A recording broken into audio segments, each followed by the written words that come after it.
tulemast, investeerimishuvilised, kauplemishuvilised ja muidu huvilised. Saade Börsijutud alustab taas kord. Tere, Markus! Tere, Märten! Kuule, võtame esimesena kohe kõige sellise päevakajalisema teema. Meil on viimase paari nädala jooksul kokku kukkunud läbi ajaloo 4 suurimast pankrotist 3 suurimat ehk top 4-st 3 viimase paari nädala jooksul või kuu-pooleteise jooksul, ütleme siis nii. Ja kõik need, kes vaatavad YouTube'i versiooni, näevad siin graafikul siis ja ekraani peal seda, kuidas minevikus need USA's need pankade pankrotid ja maksejõuetuks muutumised ajas toimunud on. Mida suurem mullike, mida te siin näete, seda suurema turuväärtusega pank on see olnud. Ja nagu hästi näeme, et siis need viimased 3, Signature Bank, Silicon Valley Bank ja viimane kukkunud klots First Republic Bank on siis ikkagi päris suured, nagu ma ütlesin, suuruselt 2., 3., 4.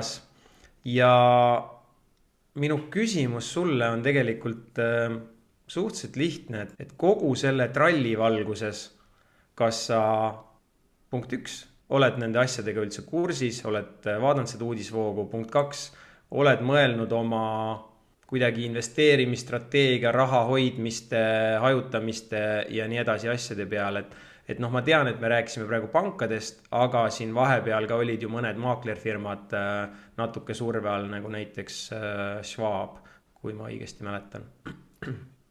Ja esimene asi, ma vaatasin seda su pilti, mis sa jagasid, et seal need viimased pangad siin olid mingi 200 miljardit, et see on siis nende varade maht on ju mitte ettevõtte väärtus, sest ettevõtte väärtus on seal mingi, ma ei tea, alla 10 või 10-15 miljardit oli mingi pool aasta tagasi. See oleneb tõenäoliselt, kust mõõta ka on ju, mis hetkel. Ma mõtlen, et ei, aga ikkagi nad ei ole 200, see 200 miljardit, mis seal oli Silicon Valley või Signature Bankil, et see on ikkagi nende varade maht, mitte selle ettevõtte väärtus. Ma pigem pakun, et vast on varade maht, ma pead ei anna nagu selle graafiku. Ja ei saa olla 200 miljardit selles mõttes, et siis nad oleksid SP500 suht topis ettevõtted, et seal JP Morgan, Wells Fargo ja Bank of America, need on seal sadades miljardites, aga need pangad, mis praegu siin läbi käisid, need on ikkagi, olid mingi 10-15 miljardit turukapitalisatsioon, ma mõtlen. Nii, aga? Aga see küsimus sulle, et kusjuures üks asi, mida ma tahtsin ka öelda samal teemal täna, et kui ma siin paar saadet tagasi rääkisin Revolutist ja tema partner maaklerist Drive Wealthist, siis ma sain 1 nädal aega tagasi Revolutilt kirja, et nad nüüd muudavad seda ja nad endiselt kasutavad Drive Wealthi edasi maaklerina, aga nad nüüd liigutavad kõik oma klientide investeeringud oma mingi Euroopa üksuse alla nii, et enam see Ameerika SIPK kaitse $500 000 ei rakendu igale kliendile eraldi, vaid kogu Revoluti portfelli peale. Mis tähendab seda, et 500 000 kõikide klientide peale, ütleme, et kui neil on seal mingisugune 10 000 klienti, siis igaüks saab $50 garantiid. Et ühesõnaga see garantii kaob ära ja natuke pettumus minu jaoks, sest et mulle meeldis see, et kogu portfell on siis $500,000 väärtuses seal kaitstud. Otseselt seal, mul ei ole seal väga suured summad otsest midagi tõmblema ei hakanud, aga selline muudatus lihtsalt on ja hetkel siis mulle tundub tegelikult maakleritest, kui ma vaatasin, kus mul endal raha ja investeeringud, aktsiapositsioonid on, siis TradeStation on siis vist hetkel minu nendest valikutest kõige turvalisem selles mõttes, et ta on USA ettevõte ja seal on ka mul otse konto, millele rakendub see SIPK $500,000 oma, sest ma endiselt arvan, et see eBay's niimoodi ei toimi, sest seal on see sama süsteem, et kõik on kuidagi segregeeritud ühele kontole. Okay. Aga see pankade teema, ma olen neid pankasid kaubelnud siin päevasiseselt ja pean ütlema, et ega kokkuvõttes, kui ma arvan, et kui ma võtan üksikult välja need mingid First Republic panga ja mingid Signature panga ja seal on veel neid mingeid muid väiksemaid US Bancorp ja mis mul on läbi käinud, siis ega mul nendega vist hästi ei ole läinud, et nad on et kui päevakauplemise algoritm ostab neid a la, kui nad on 20% päevasiseselt kukkunud, aga siis kukuvad edasi ja lõpuks on seal -40, 50, et see on puhtalt tõenäosuse mäng, et hetkel on lihtsalt sihuke panganduskriis ja seda ju minul algoritm ei tea, et tema läheb puhtalt numbritesse ja suurem tõenäosus on tavaliselt seal -20 pealt ikkagi mingi põrge, mida siin tihti nende pankadega ei ole päevasiseselt tekkinud ja siis on võib-olla seal pigem mingit kahjumit tulnud. Aga ma vaatan ise seda ikkagi üks termin, mis ma hiljuti kuulsin kahelt väga erinevalt kauplejalt, aga hästi kirjeldab seda mu enda mõtet, mida ma portfellis teinud, on see nimetus on ensemble approach, ensemble, et see põhimõtteliselt see vist isegi otsetõlkes tähendab ansambel, aga ta tähendab nagu tervikut või kogumikku, et ma ei vaata igat strateegiat liiga palju üksinda, et kas mul kuidas läks päevakauplemisel, kuidas läks optsioonidel, kuidas läks trendidel, vaid ma vaatan seda kõike kokku, sest see mõte ongi see, et üks strateegia aitab teist vastavalt siis, millise strateegia jaoks on soodsam aeg. Ehk siis see on selline nagu ikkagi tervik kokku, kõik strateegiad kokku, et ma ei tunne ennast kehvasti, kui ühel strateegial läheb kehvemini, sest tavaliselt siis läheb teisel nagu paremini. Aga küsin siis tagasi, et mis sa ise sel samal teemal, maaklerite, pankade teemal oled mõelnud, vaadanud, oled kuidagi midagi muutnud, sättinud nii oma investeeringutes kui raha hoidmises?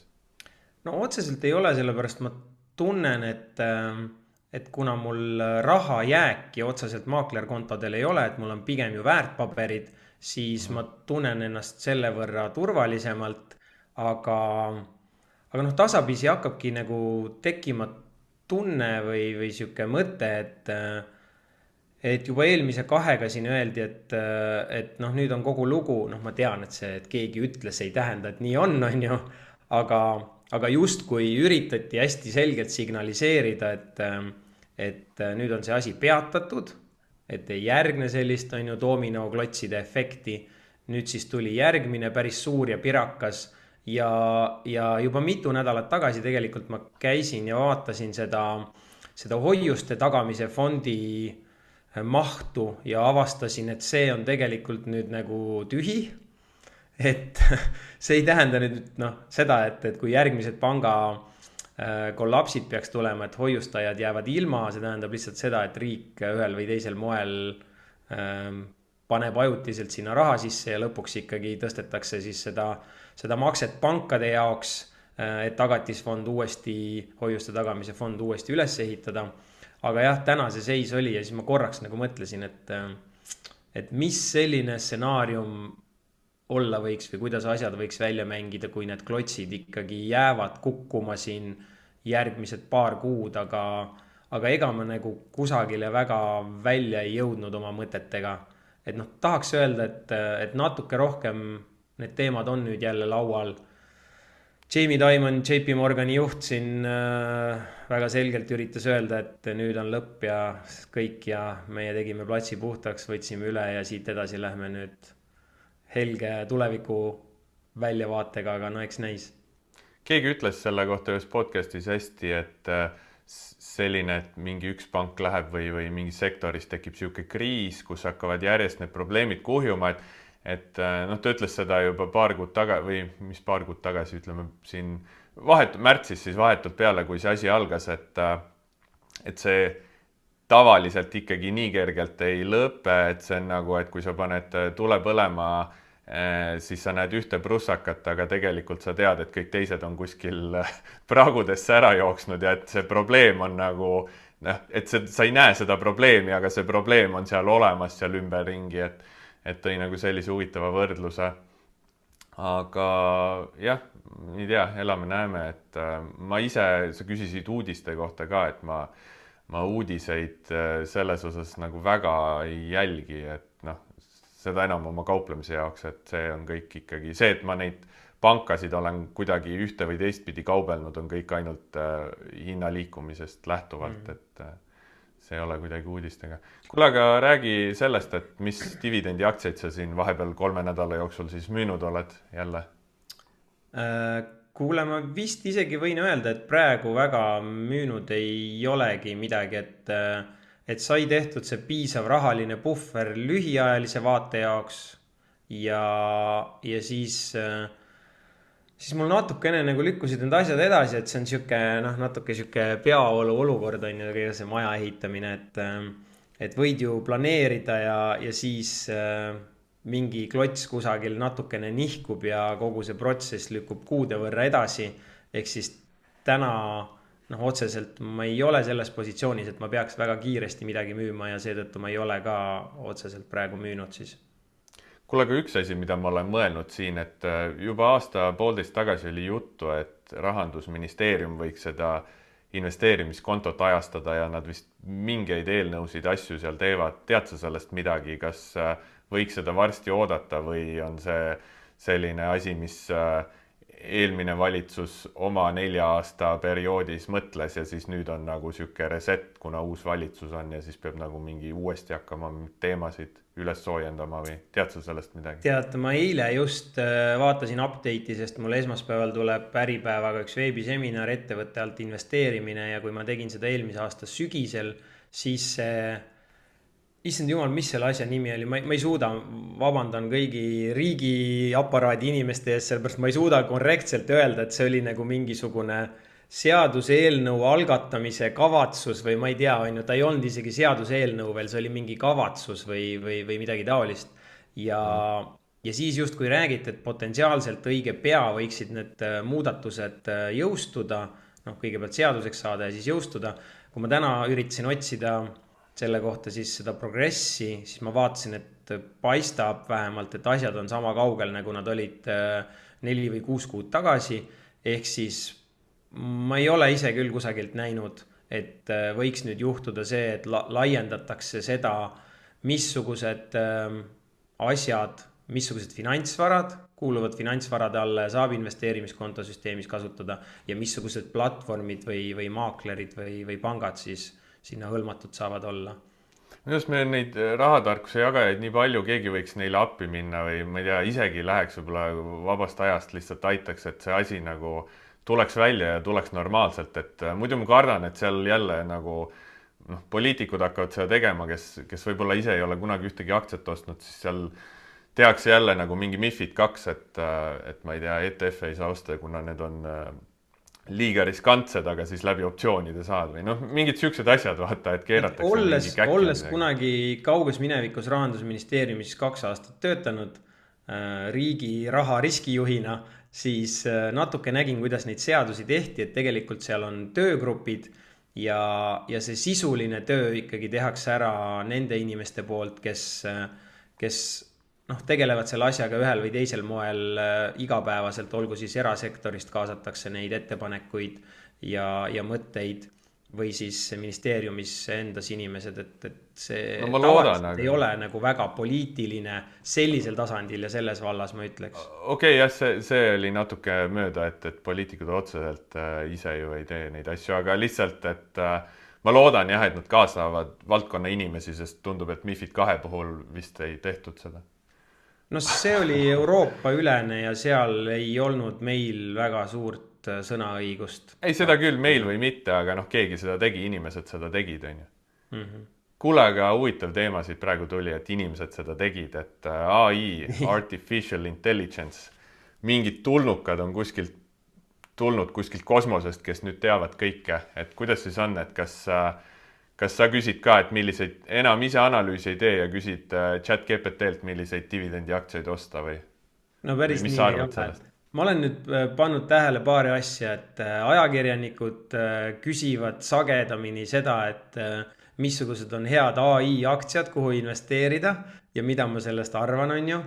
See on üks asi. Teine, ma kuulen järjest rohkem, et inimesed praktikas reaalselt kasutavadki. Ma näiteks ise ei teadnud, et eesti keeles saab ka küsimusi küsida ja lasta mingid kirjapõhjasid koostada, et testisin inglise keeles paari asja, noh, oli täitsa tore, on ju, kui on vaja mingit viisakat kirjapõhja või mingit sellist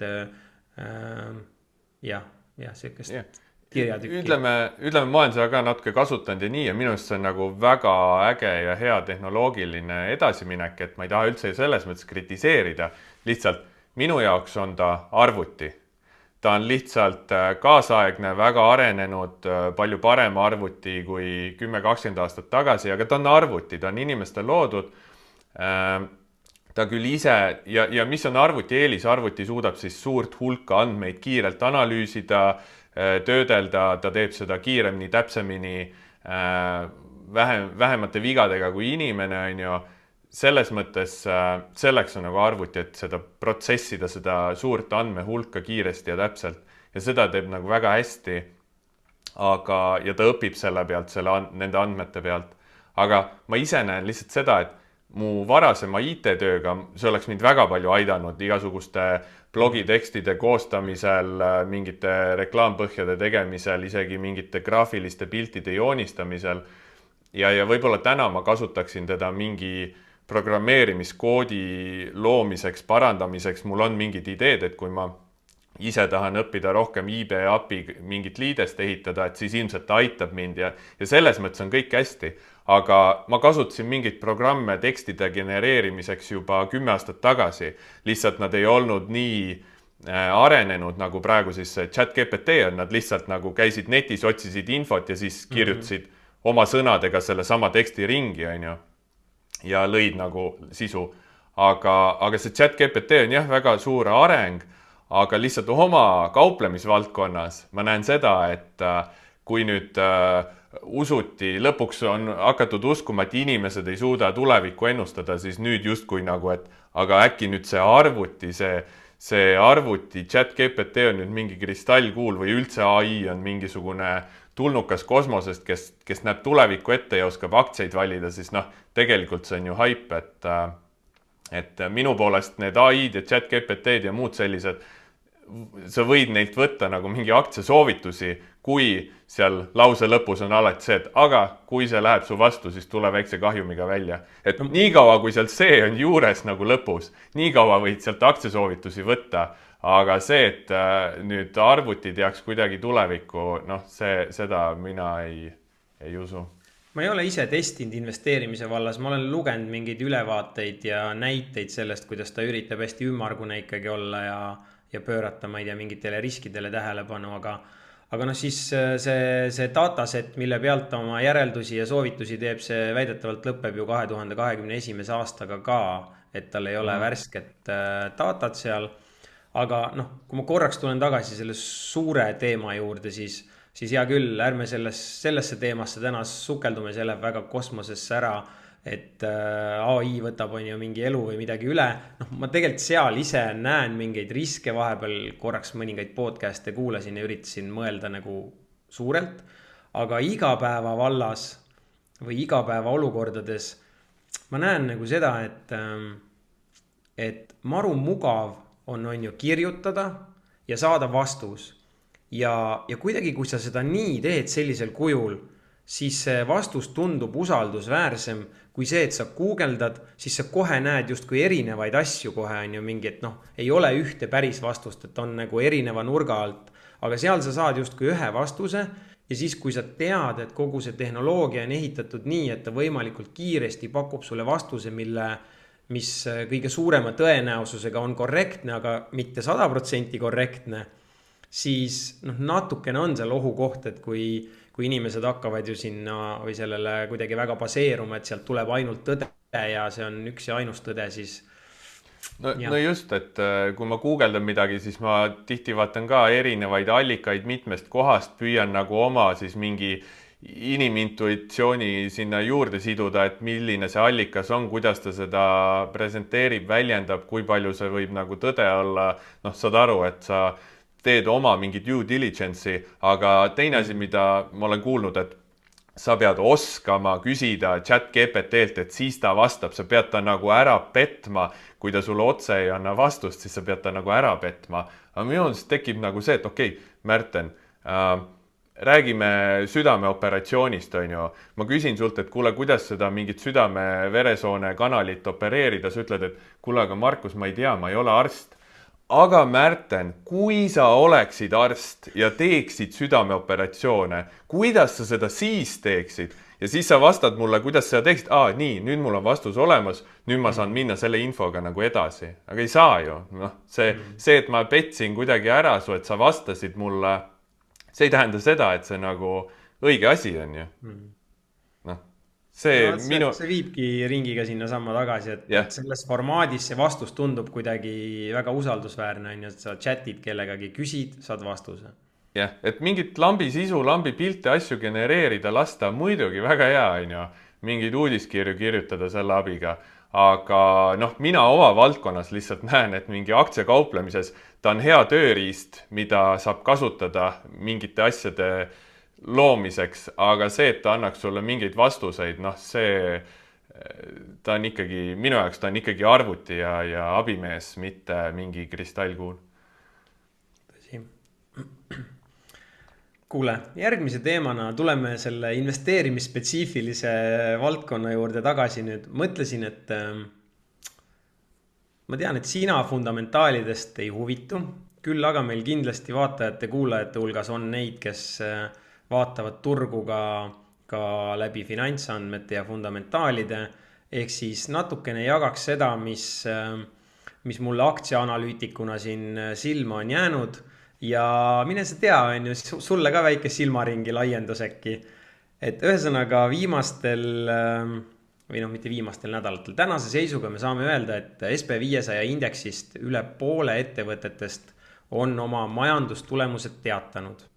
Ja koos nende kasuminumbrite ja käibenumbrite avalikustamisega alati siis käib ka see kasvumäärade arvutamine ja kõik need, kes täna kuulavad seda saadet podcasti versioonis, siis tuleb siin õige mitu graafikut, soovitan pärast YouTube'ist üle vaadata.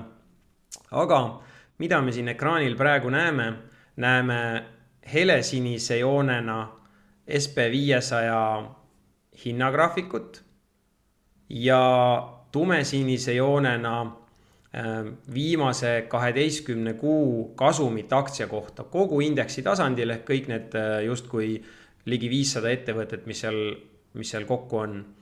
Ja me oleme näinud siis mõningast sellist EPS-i ehk kasumite langust siin viimase aasta jooksul pluss miinus ja tegelikult miks ma seda graafikut jagan, see on nagu tore asi, et kui lükata horisont natukene pikemaks ja vaadata nagu suurt pilti, siis me näeme seda, kuidas see helesinine joon teeb oma pöördepunktid ikkagi enamasti oluliselt varem kui tumesinine joon ehk need reaalsed kasumid, mis ongi on ju niimoodi nii-öelda minevikku vaatav mõõdik viimase 12 kuu kasumid.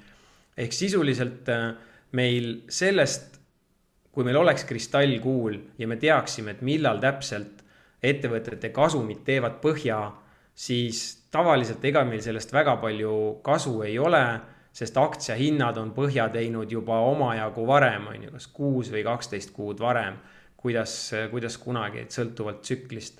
Et lihtsalt selline natukene hea silmaringi laiendamise graafik. Kui sul on kohe mingid kommentaare, siis võid vabalt häält teha, et mul siin paar pilti on veel, mida ma hea meelega jagaks. Minu esimene kommentaar on, et mul ei õrna aimugi, kuidas ma seda kasutama oma töös peaksin, et mis ma selle infoga teen, et see earnings per share tõuseb, langeb. Ja, eks me varsti jõuame nagu sellegi ka. Okei, lähme edasi. Nüüd neid kasuminumbreid tavaliselt püütakse siis ka ette ennustada, et on 2 viisi, kuidas seda teha, et kas teha nii, et vaadata kogu indeksi tasandil või kogu riigi tasandil, see on siis top down või siis bottom up on see, et võetakse indeksis kõik ettevõtted ükshaaval ja vaadatakse, mis nende ettevõtete juhtkonnad ise on prognoosinud, analüütikud teevad seal mingisuguseid oma mugandusi ja sellest me saame siis kokku iga ettevõtte jaoks kasumiprognoosid. Noh, me teame, et prognoosimine, on ju, aga kui me nüüd vaatame neid alt üles ehk ettevõtte tasandilt üksikult tervikule kokku pandud prognoose SB500 jaoks, siis me näeme, et pandeemia aasta 2020 oli siin selgelt kasumlikkuses ehk EPS-ides auk, reaalselt realiseerunud numbrite alusel. Ja kui me vaatame nüüd siit edasi 2023 ja 2024, siis täna turuosalised selgelt ootavad, et ega siin nagu mingisugust väga suurt auku kasumites ei paista, ehk siis selle aasta oodatavad kasumid ligikaudu sarnased nagu eelmise aasta number, järgmiseks aastaks siin pisut kasvu ka peal. Ja kui me vaatame kvartalite lõikes, siis praeguste prognooside kohaselt vähemalt paistab, et see esimene kvartal on siis see auk ja kõige nigelam aeg. Ehk siis siit edasi kasumiprognoosid nii analüütikute poolt välja hõigatud kui ka siis ettevõtete juhtkonna enda käest tulnud signaalid annavad siis põhjust olla rohkem optimistlik edasiste kvartalite osas. Ja nüüd ongi see koht, et kui nüüd päriselt ka need asjad nii realiseeruvad, et esimene kvartal, mis juba tegelikult on ju minevik, et esimene kvartal oli kasuminumbrite osas see põhi, siis huvitav, kas tõesti me saamegi rääkida, et aktsiaturud tegidki oma põhja siis eelmise aasta oktoobris või eelmise aasta juunis, on ju, kuidas iganes seda vaadata. Ja nüüd võib-olla see lõpuslaid, et kus need asjad kõik kokku jooksevad, ehk siis kuidas fundamentaalinvestorid tavaliselt seda vaatavad, ongi need EPS-i numbrid ehk kasuminumbrid, ükskõik, kas me vaatame siis minevikku ja võtame viimase 12 kuu kasumid või me vaatame tulevikku ja võtame järgmiseks 12 kuuks prognoositud kasumid ja võtame arvesse siis indeksi hinnataseme, me saame selle PE ehk hinnakasumi suhtarvu ja kui me täna niimoodi SB500 indeksit vaatame, siis tumesinise joonega näete siin SB500 indeksi ette vaatavat PE suhtarvu, roheline katkendjoon on viimase 5 aasta keskmine, sinine katkendjoon on viimase 10 aasta keskmine, eks need viimased 5 ja 10 aastat on olnud ka ju pigem head ja sellised soodsad perioodid. Ehk siis täna tegelikult, kui me vaatame, et kas SB500 on odav või kallis, siis vähemalt ettevaatava PE suhtarvu valguses ei ole nagu väga odav, et pigem siin see tugev ralli suurettevõtete aktsiates Bigtechis viimase kuu-pooleteise jooksul on selle SB500 valuatsiooni ikkagi sinna ülespoole venitanud. Vot sellised mõtted ja tähelepanekud siis minu poolt keset esimese kvartali tulemuste avalikustamise sessiooni. No, kui sa ütlesid sõna prognoos, siis sa juba kaotasid tegelikult ära mind sellel teemal ja ma lihtsalt nii palju olen näinud viimase paari aasta jooksul neid näiteid, kus midagi prognoositakse, midagi vaadatakse, kus turg peab tegema, võlakirjaturg, aktsiaturg, mingid intressimäärade pärast, inflatsiooni pärast. Ja siis ma jälle näen seda, et keegi on öelnud mingi hetk, et see pole võimalik, nii ei saa juhtuda ja siis lihtsalt aasta hiljem me ei osanud seda ette näha. Et minu eest nagu põhiline on see, et me ei tea, mida tulevik toob ja lihtsalt niikaua, kuni on asümmeetrilised panused, võita on rohkem kui kaotada, aga peab arvestama nende kaotustega, need peab lihtsalt minimeerima, realiseerima võimalikult väiksena, kui see panus ei tööta, aga panna nagu tulevikule midagi ette, mida peab kasumeid või turgu või mingid hinnad tegema.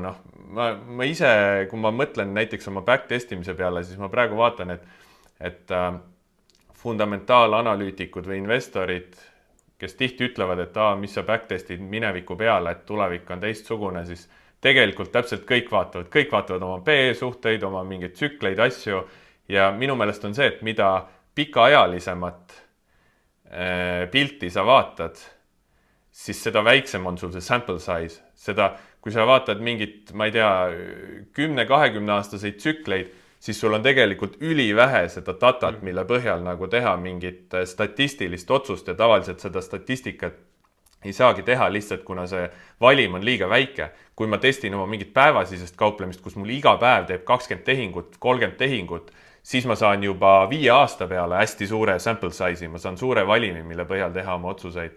Et minu jaoks lihtsalt sellepärast see, et okei, et kas nüüd see oktoober oli turgude maksimaalne tagasitõmme tippudest SB500 jäigi sinna -25% peale, kuigi meil reaalelus nagu on näha, et suht ventikasse on kõik asjad visanud, et kas nüüd siit siis jälle kõik lendab ja kõik on ilus.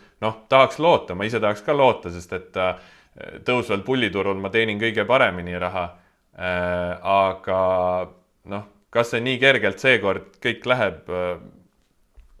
Mina ütlen ausalt lihtsalt, ma ei tea, vaata, et ma lähengi oma lihtsalt signaalidega asümmeetrilised panused, võitlen rohkem kui kaotada, kaotused realiseerin ära, ei jää mingi emotsioonidesse või kuidagi ei hakka kõhutunde pealt mingeid asju ära rikkuma oma portfellis ja ma ei tea mingit paremat varianti, kuidas minna tulevikule vastu, kui tulevik on täis teadmatust ja määramatust.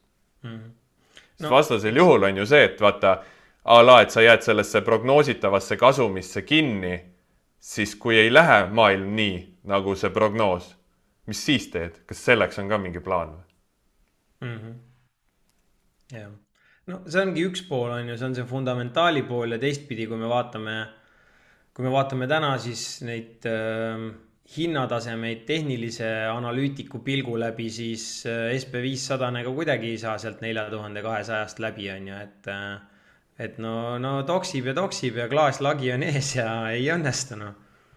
Jah, sest kui ma nüüd ise vaatan siin, kui pikad perioodid on olnud minu selles 40 aasta tagasi vaatavas analüüsis, siis kui ma siin rääkisin ka, nüüd võib-olla täpselt peast enam ei mäleta, ei vaata seda datat iga päev, et see langus minu jaoks vist algas märts 2022. Hetkel ta ei ole minu jaoks tõusule pööranud, kuigi jah, ma ostan aktsiaid, ma hoian Bigtechi, ma kauplen kogu aeg, mul mingid strateegiad ikkagi annavad signaale, aga ma oma sellist nagu põhitõusuturu, pullituru signaali hetkel veel ei ole saanud. See ei oleks kaugel, kui siit turg hakkaks rallima. See 4200 on kuidagi jäänud üheks maagiliseks vastupanu tasemeks, mis tuleks ära võtta, on üks asi. Ja siis võiks sellest nagu tugevusest rääkida, aga hetkel, kuna seda ei ole juhtunud, siis sama hästi on kõik avatud ka nagu allapoole, et see downside risk ikkagi nagu on, et see ei ole nagu kuidagi möödas minu jaoks hetkel.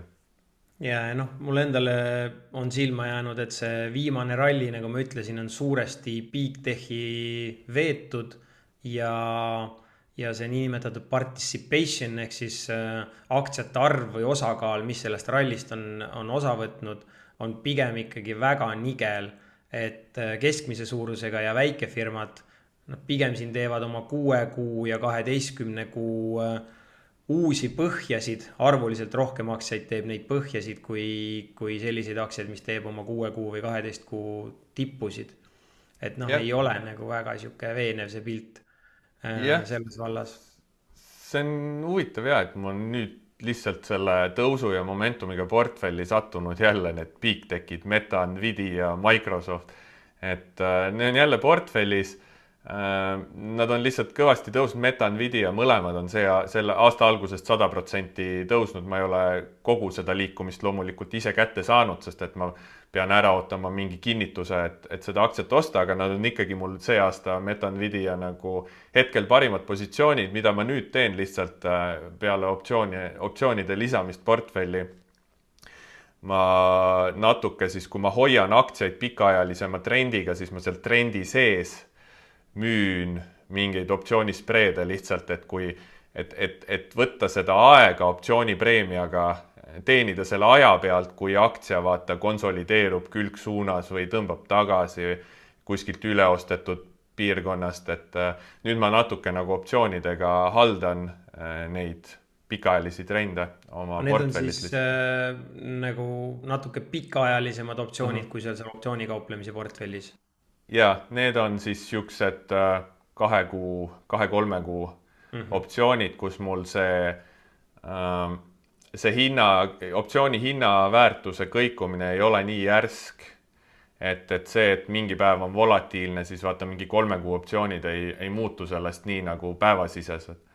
Et see annab nagu sellist võimalust rahulikult hallata neid positsioone, et see ei ole nii hektiline ja nii kiire mäng. Kuule, aga ma jagan ka siis ühte mystery charti. Nii, mystery chart on siin graafikul ees viimase 3 aasta päevagraafik ja üks sinu lemmikaktsiaid. Viimase 3 aasta päevagraafik. Väga hektiline üles-alla külgsuunaline liikumine on siin olnud viimased pea 3 aastat. Mis siin siis hinnavahemikus 68 kuni 82. Mulle tundub, et see kõige magusam periood on siin jäänud graafikult välja, ehk siis pandeemiaaegne kiire taastumine. Nüüd sa näitad mulle siin range'i, kui ma peaks kohe paugust pakkuma, millega on tegu. Ma ei saa öelda, et on üks minu lemmik, aga ma ütleks XOM ehk Exxon Mobil. Ei, Colgate Palmolive. No vot, seda mul enam portfellis pole ja pole tükk aega vaadanud ka. No okei, natuke. See oligi naljaga, et su lemmikaktsia, ma tean, sa rääksid, et sa müüsid selle ära. Aga mis sa kommenteerida tahtsid? No ma vaatasin siin, esimene asi oligi, mis mul silma jäi, et on range, on see vahemik ja ta praegu kaupleb seal vahemiku ülemises otsas. Ja kohe mul peast jooksid läbi nagu 2 sektorit, mis seda teevad. Osaliselt teatud energiasektori aktsiad on seal ülemises otsas ja teine, mis on seal range'i ülemises otsas ja osad on läbi murdnud, on esmatarbekaubad, et PepsiCo ja McDonald's ja mingid restoraniketid ja muud taolised. Aga miks mulle see graafik jäi silma tegelikult see külgsuunaline hästi lai ja pikaajaline range, et kui ma oma neid optsioonistrateegiaid olen mõelnud vaadanud, siis loomulikult ma ei tea, kuidas see siit paremast äärest edasi läheb, aga ütleme sellises range'is on nii hea müüa neid put ja call spreede, et langeb toetustasemele, müüd put spreedi, võtad preemiat, tõuseb, lähed call spreedi peale, et loomulikult nüüd siin hetkel ta on siin $82 juures, hakkab seda vastupanu taset nügima, nii-öelda, kui ma peaks valima, siis ma pigem müüksin call spreed optsioone, krediitspreede, aga see tõenäosus ala 70-30, et see siit läbi ei lähe, et 70% on tõenäosus minu kasuks näiteks, siis ikkagi peab arvestama, et see 30% on piisavalt suur tõenäosus, et see võib ka sealt läbi murda. Kas sina, ma tean nagu kauplejaid, kes kordavad, kõigil on mingid oma justkui rusikareeglid, sest nad hästi sageli kordavad seda, et ma üritan siis eesti keelde jooksvalt tõlkida, et mida rohkem mingisugune tase saab testitud, seda suurem on tõenäosus, et järgmisel katsel see tase siis murtakse. Ükskõik, kas me räägime üles või alla. Kas sina kuidagi usud seda, suhtestud sellesse kuidagi? Jaa, olen ka selle ütluse või mõttega kursis. Liiga tõsiselt nagu ei võta seda, ma arvan, et see on ka kuidagi konteksti pandav, et seda peab ikkagi vaatama mingite muude asjadega, mitte eraldiseisvalt ainuüksi. Ja teine asi on lihtsalt see, et vaata, ma võib-olla seal Colgate Palmolive'i $82 juures, ma võib-olla shortida ei tahaks seda aktsiat. Aga vaata, call optsioone müües, ma võtan ka aja pealt, kui ta kuhugi ei liigu. Kui ta järgmised kuu aega on seal 80 ja 83 vahel näiteks, käib üles-alla niimoodi, et shortiga väga midagi ei saaks, aga samas optsioone müües ma saan lihtsalt aja pealt, mulle sobib see, kui ta võib natuke tõusta, ta võib natuke langeda, ta võib palju langeda, lihtsalt seal on see, et ta ei tõuseks väga palju, et ta läheb mu vastu. et seal on nagu see erinevus jah, et ma võib-olla shortida ei tahaks seal, aga optsioonidega saab nagu natuke teistmoodi mängida muude asjade peale.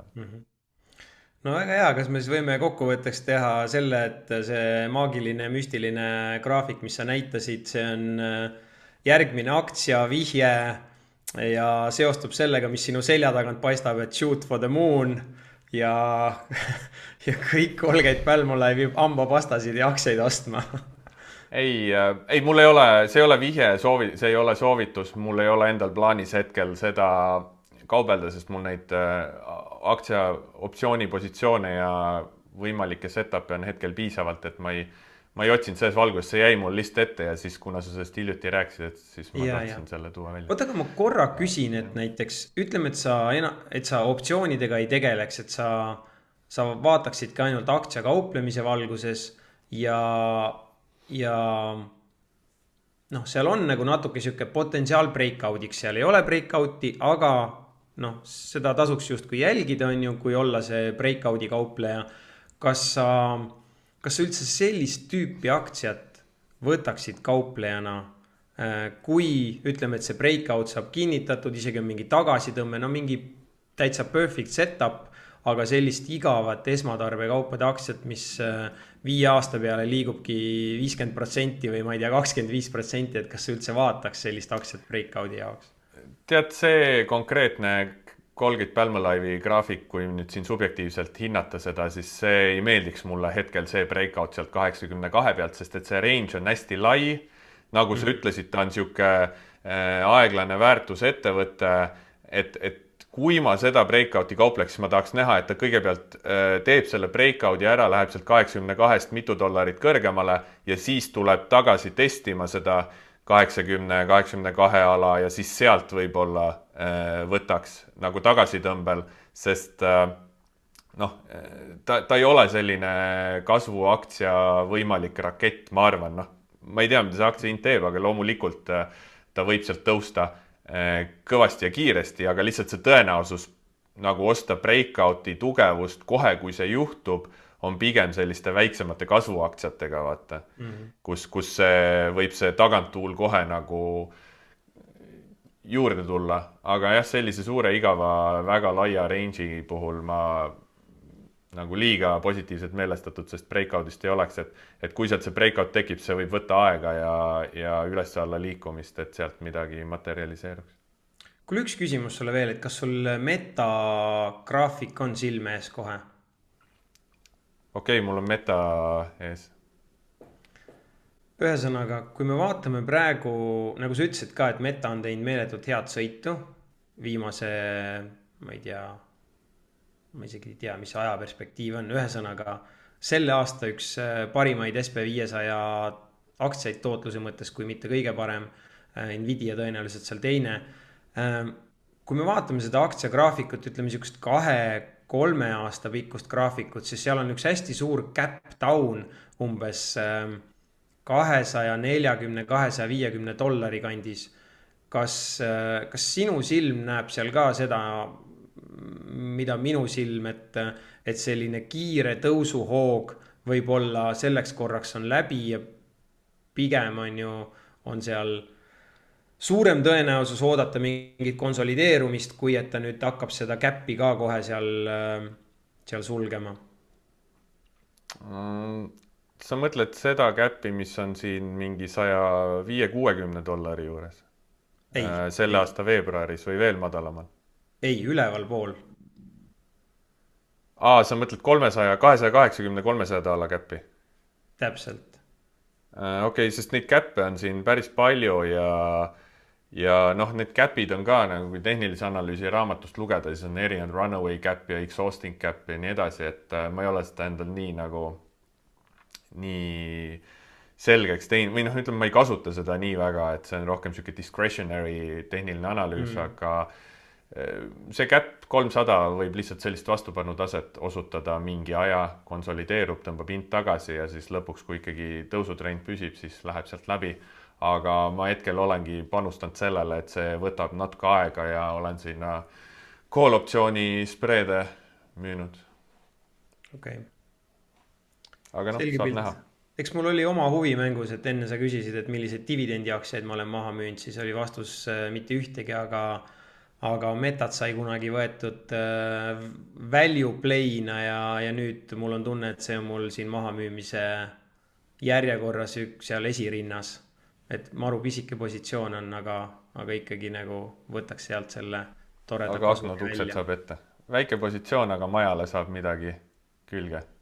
Jah, äkki saab välisukse. Välisukse. Või veel mõne ukse.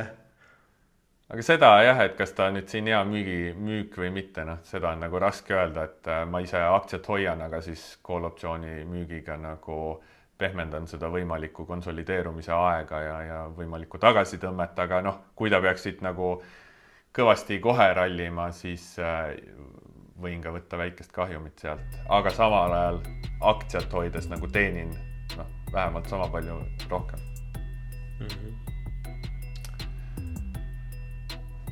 No aga selleks korraks siis joon all ja kuulake seda kiiret kõlli, mis tuleb alati lõppu, eriti täna, sellepärast et ei ole soovitus osta Colgate Palmolive'i ega müüa Metat ega mitte midagi muud teha, mida me siin täna rääkisime AI-st kuni ma ei tea milleni välja, on ju. See saade on meelelahutusliku sisuga. Me ei soovita osta ega müüa ühtegi finantsvara. Iga inimene on vastutav oma finantsotsuste eest. Iga finantsotsus võib viia kapitali kaotuseni.